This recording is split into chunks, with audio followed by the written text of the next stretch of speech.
Pag-grocery na lang talaga yung nagpapasaya sa babae na yan dahil iyan lang naman yung nagsisilbing gala niya. Hindi na nga kayo mabibitin dahil eto na nga yung kadugtong ng vlog natin.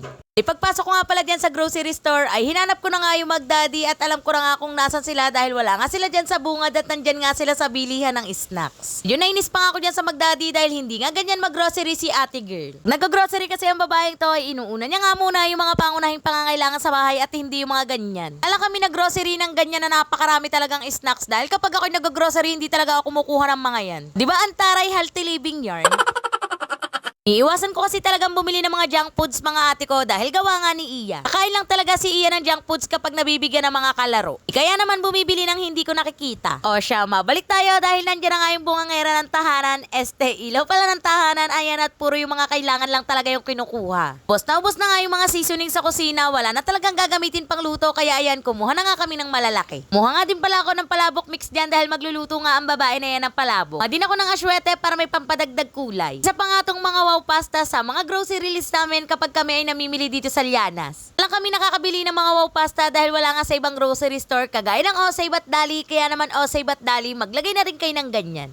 Huy, bakit mo naman sila inuutusan? Kami kumuha ng wow pasta ay dito naman nga kami nagdiretso sa bilihan ng mga delata. Hindi nga karamihan yung bibilhin namin na delata dahil alam nyo naman na nagmimil prep ang babae na to, pandagdag lang talaga yan sa pantry.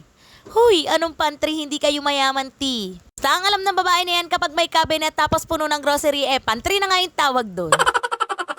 Pero soon ang babae na yan ay makakamit din talaga yung pinapangarap niya na pantry. Pero sa ngayon ay pantry muna na low budget version. Lapit na nga kaming matapos mag-grocery, nandyan na nga kami sa tinapay section. Mukhang masusubukan si daddy sa pagbili ng tinapay ng anak niya dahil yan nga si Iya ay may pagkamaarte sa tinapay. Pero ayun, lahat naman ng kinuha niya tinapay ay kinuha naman ni Iya sa kanya. Ibig sabihin ay approve kay Iya. Ang masigurado namin na lahat naman ay nabili namin, lalong-lalo na nga yung mga pangunahing pangangailangan sa bahay, ayan, at magbabayad na nga kami. Daga na nga namin yung mga pinamili namin para naman sa susunod na sahod ni daddy ay konti na nga lang yung bibilhin namin. Sa kabilang sahod ni daddy, kaunti lang din yung sasahudi niya, kaloka. Kaya naman sa may atraso sa amin, pakibalik na yung pera namin dahil alam mo naman na napakahirap kumita ng pera ngayon. Kaya mag-isip-isip ka bago pa tayo dumating kay Tulpo.